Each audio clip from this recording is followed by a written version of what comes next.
Vous connaissez bien, vous propriétaires, le sujet.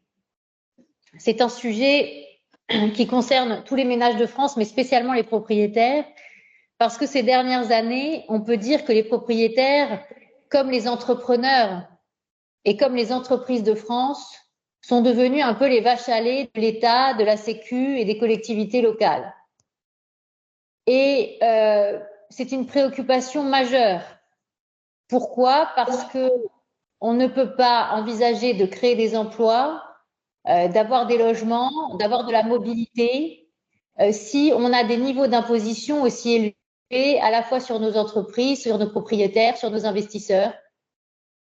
Et nous montrons dans nos études, et j'en parle aussi dans le livre, qu'on n'arrête pas d'augmenter finalement la pression fiscale sur ces derniers. Alors, le président de la République a parlé ces derniers jours, aux 20h, il a dit qu'il avait baissé de 60 milliards le niveau de fiscalité en France.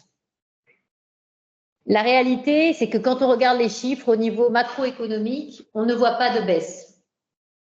Même pire, en 2022, le taux de prélèvement obligatoire n'a jamais été aussi haut depuis les années 90. Et c'est pas moi qui le dis, c'est pas l'IFRAP qui le dit, c'est pas la fondation qui l'a calculé, c'est Bercy qui l'a calculé dans un document annexé à la loi de finances 2023. On n'a jamais été aussi taxé en France. Et à un moment, je crois qu'il faut aussi se poser la question de comment on utilise ces fonds et de comment on peut faire en tant que citoyen pour ne plus être tout simplement des pourvoyeurs de dépenses publiques supplémentaires sans aucun contrôle.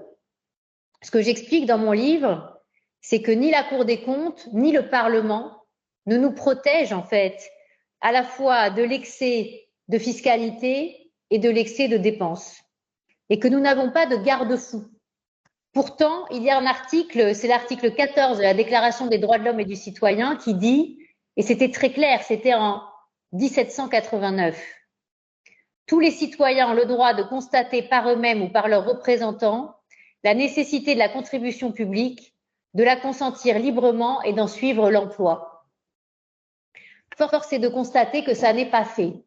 Et nous venons de sortir une étude à la Fondation IFRAP qui montre à quel point tous les autres pays sont bien meilleurs que nous pour évaluer la qualité de leurs services publics, que ce soit l'éducation, que ce soit les hôpitaux.